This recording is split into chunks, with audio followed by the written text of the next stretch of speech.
გადავიდეთ ჩვენ თავარ თემაზე მამაშვილობაზე და ასეთი კითხვა მინდა დავსვა თქვენ ინტერვიუში ერთგან წავიკითხე რომ სანამ დაოჯახდებოდა და შვილი შეგეძინებოდათ ძმისშვილები იყვნენ თქვენ ცხოვრებაში და შვილი რომ შემეძინა ბავშვებთან ურთიერთობა უკვე ვიცოდიო მაგრამ დარწმუნებული ვარ შვილმა მაინც ბევრი რაღაცა შეცვალა თქვენში ბუნებრივია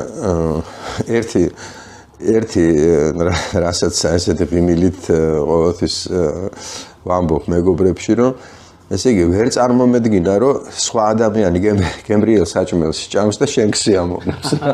აი შვილისგან სხვისი ჭამით შენ როგორ უნდა მიიღო სიამოვნება ხო მაგრამ აი შვილი რო ჭამს გემრიელად აი რა ყოფილი და ბედნიერი უყურებ რომ კარგად ჭამა შვილმა ხო სხვაზე ხო ეს არ შეიძლება. ხო ნუ ესე იგი ბუნებრივი არის როდესაც მამა შვილზე დედა შვილზე იწყებს საუბარს პირველი რაც მახსენდება ეს არის აკაკი წერეთლის გამზდელი. სადაც აი ეს ერთ-ერთი მთავარი დისკუსია რაც არის ადამიანის ბუნება და აღზრდა.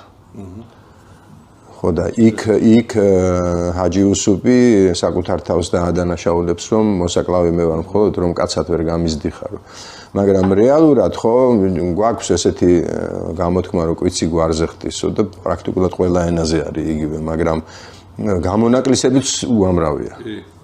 აი ძალიან ბევრი ისეთი ოჯახი ვიცი ცოლ-ქმარი აბსოლუტურად დადებითი და შვილი საერთოდ სხვაგან არის და პირიქით ესეთი ცოტა მას ძნელად ახსარდეს ეძახიან ხოლმე ესეთი მშობლებს რომ ყავთ აი რა ვიცი იდეალური შვილები